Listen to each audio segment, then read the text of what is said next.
राम राम मेरे सभी प्यारे भाई और बहनों को। मैं गोविंद शर्मा आप सभी का एक बार फिर से आपके अपने परिवार एसपी गुरुकुलम पर हार्दिक स्वागत करता हूं।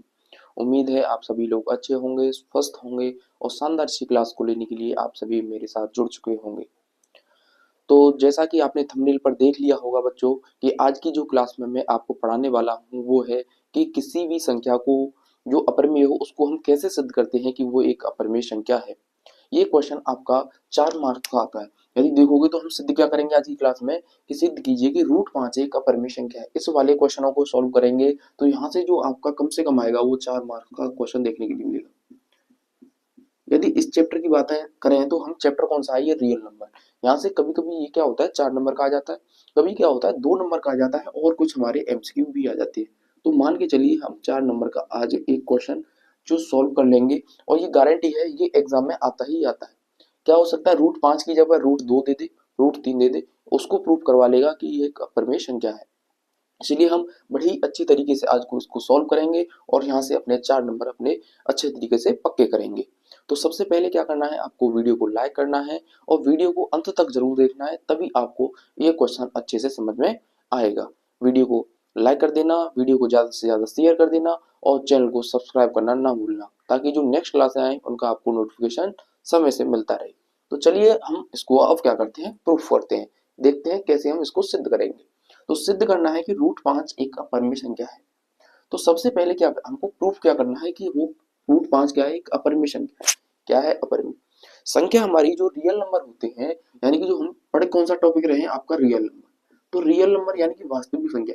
वास्तविक संख्या हमारी दो तरीके से बनती है, यानी दो के मेल से बनती है। एक तो होता है आपका परिमेय संख्या, क्या होता है परिमेय संख्या, और प्लस अपरिमेय संख्या।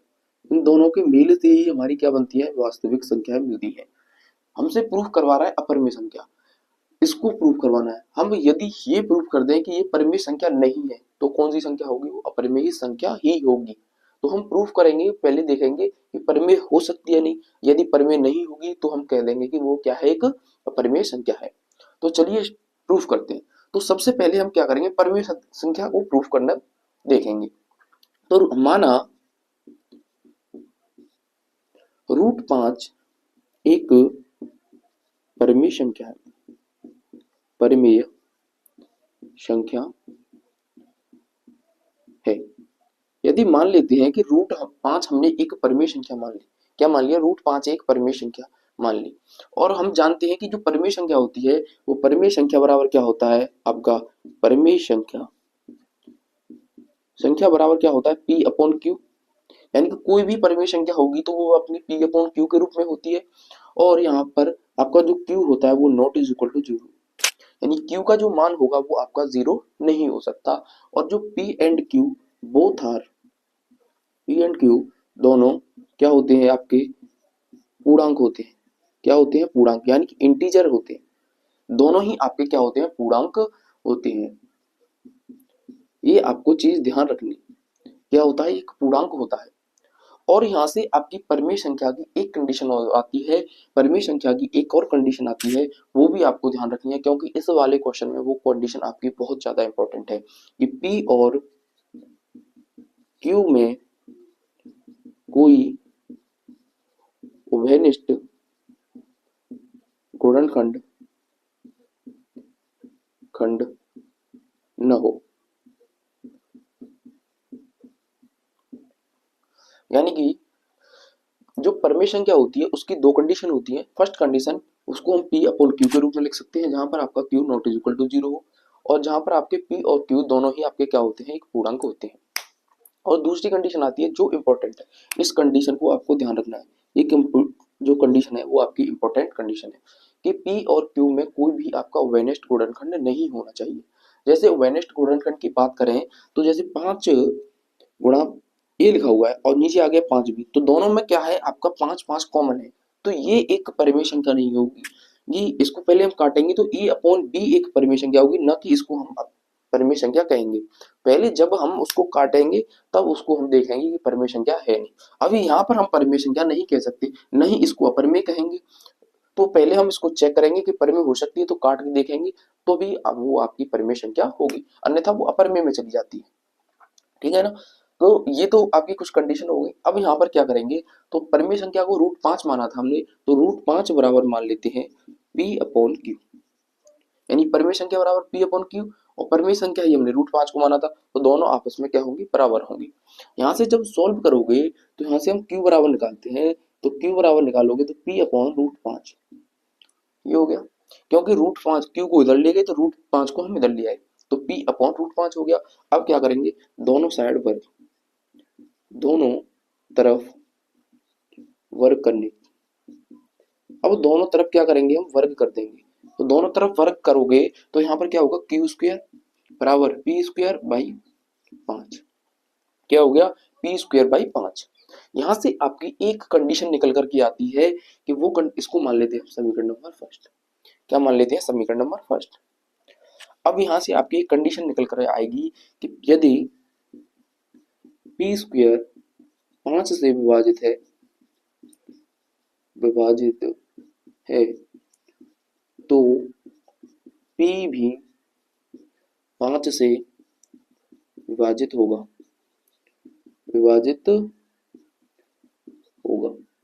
यानी कि जब आपका P² 5 से विभाजित है तो आपका जो P है वो भी आपका क्या होगा, 5 से विभाजित होगा। तो 5 से विभाजित होगा P, तो जैसे कोई पूर्णांक आ जाएगा आपका C क्या होगा, आपका पूर्णांक आ जाएगा, यानी कोई क्या होगा, C क्या हो जाएगा, C आपका पूर्णांक हो जाएगा। P/5 करोगे तो आपका दूसरा वैल्यू कोई आपको मिल गया। ये कैसे मिलता है, जैसे मैं आपको एग्जांपल बताता हूँ, जैसे एक एग्जांपल लेके देखते हैं, जैसे 5² यानी कि 25 हो जाएगा, 25 बटे जब 5 आपका विभाजित है, तो यहाँ से कोई इंटीजर आता है, क्या आता है, वो आपका आता है 5, तो हमारे पास यानी Q इंटीजर आपको मिल रहा था, तो ये आ गया कि नहीं आ गया। लेकिन जब हमको 5 का स्क्वायर कर रही थी तो 5 भी तो आपका 5 से विभाजित होगा, और जब आएगा तो 1, यानी कि यहाँ पर जो इंटीजर आ रहा था वो अलग था, यहाँ पर जो आ रहा है वो आपका अलग है, तो इसलिए हमने अलग वैल्यू आई है हमारी, वो आ गई हमारी C, तो यानी P/5 इज इक्वल टू मिल गया C। तो यहाँ से जब निकालोगे तो P बराबर मिलेगा 5C, P बराबर क्या मिल गया आपका 5C। अभी इससे जो P मिल गया, P बराबर मिल गया 5C, इसको मान लेते हैं हम समीकरण नंबर 2, क्या मान लिया, समीकरण नंबर 2। अब क्या करोगे, P का मान समीकरण 1 में रखने पर, जो P का मान आया है उसको समीकरण नंबर 1 में रख दो। समीकरण 1 में रखोगे तो Q² बराबर P² करोगे तो यानी कि 5 25 C²/5, यानी कि जब यहाँ पर क्या लिखा हुआ था P² करोगे तो यानी 5 25 और C² हो जाएगा क्या, नहीं हो जाएगा, इतना तो आपको पता होगा। यदि इतनी बेसिक चीजें भी आपको नहीं पता होगी तो फिर एग्जाम क्रैक करना टफ हो जाएगा, इसलिए मैं कह रहा हूँ इतनी बेसिक चीजें तो आपको पता होनी चाहिए। 5 से काटोगे 5 बार तो 5C², ये हो जाएगा आपका Q² बराबर। अब यहाँ से आपको क्या निकालना है, C² बराबर Q²/5, ये कंडीशन आ गई, ये कंडीशन आ गई। तो अब यहाँ से आप क्या लिख सकते हो, वही वाली कंडीशन मिल जाएगी कि जब आपका यदि Q² 5 से विभाजित है तब Q भी 5 से विभाजित होगा, यानी कि जब आपका Q² 5 से विभाजित है तब आपका जो Q है वो भी आपका क्या होगा, 5 से विभाजित होगा, और यहाँ पर क्या Q बराबर मिल जाएगा आपका 5 Q/5, Q/5, और मिल जाएगा कोई दूसरा पूर्णांक D, जहाँ D क्या हो गया, आपका पूर्णांक हो गया, D क्या हो गया, आपका पूर्णांक हो गया। D यहाँ पर क्या पूर्णांक हो गया, तो Q बराबर कितना आ जाएगा, यहाँ से निकालोगे तो 5D, Q बराबर क्या आ गया हमारे पास 5D। अब यहाँ से एक और कंडीशन आती है कि परिमेय संख्या क्या माना था हमने, परिमेय संख्या माना था वो था आपका P/Q, तो यहाँ से आपका P और Q के मान आ गए, ये आ गया समीकरण 2 और ये आ गया समीकरण नंबर 4, ये हमारा था 3। तो समीकरण नंबर 2 और समीकरण नंबर 4 से यहाँ पर आपको मान रखने हैं, समीकरण 2 व 4 से, समीकरण 2 व 4 से, 2 व 4 से रखोगे तो यहाँ पर आ जाएगा 5C/5Q 5D, ये आपको मिल गया, यानी यहाँ से मिल गया 5C और 5D। अब हमने क्या था कि P और Q में कोई भी उभयनिष्ठ गुणनखंड नहीं हो, ये पढ़ा था परिमेय संख्या। तो यह धारणा गलत होगी कि जो हमने माना था कि √5 एक परिमेय संख्या है वह कि जो हमने माना था कि √5 एक परिमेय संख्या है वह गलत है, क्योंकि अंश व हर में वेनिस्ट गुणनखंड है, वेनिस्ट गुणनखंड है और परिमेय संख्या में वेनिस्ट गुणनखंड नहीं होता। परिमेय संख्या में वेनिस्ट गुणनखंड नहीं होता। अतः √5 एक अपरिमेय संख्या है, परिमेय संख्या है। इतना आपको लिख लेना है। उम्मीद है अच्छे से आपको क्वेश्चन समझ में आ गया होगा। बता देता हूँ एक बार और। मान लिया हमने √5 एक परिमेय संख्या है, फिर परिमेय संख्या बराबर क्या होता है आपका P/Q, जहाँ पर Q not is equal to 0 होगा, P एंड Q दोनों पूर्णांक होंगे और यहाँ से एक कंडीशन और होती है P और Q में कोई वेनिस्ट गुणनखंड नहीं होता। तो हमने यहाँ लिख लिया √5 बराबर P/Q। यहाँ पर हमने Q का मान निकाल लिया तो P/√5, दोनों तरफ वर्ग किया, Q² बराबर P²/5। यहाँ से यदि हम कंडीशन होती है P² जो 5 से विभाजित है तो P भी आपका 5 से विभाजित होगा, तो P/5 बराबर हो गया आपका C। तो वहां से आप क्या निकालोगे P का मान, तो 5C हो गया। ऐसे ही जब हम दोबारा कंडीशन निकालोगे उस P का मान हमने समीकरण नंबर 1 में रख दिया, तो यहाँ से आपको Q का मान मिल गया Q² बराबर 5C², और यहाँ से हमने C का मान निकालोगे तो Q²/5। यहाँ से जब Q²/5 से विभाजित है तो आपका Q भी 5 से विभाजित होगा, तो वो हमने कंडीशन निकाल ली यहाँ से दूसरी Q बराबर 5 की। हम जानते हैं कि परिमेय संख्या बराबर क्या होता है P/Q।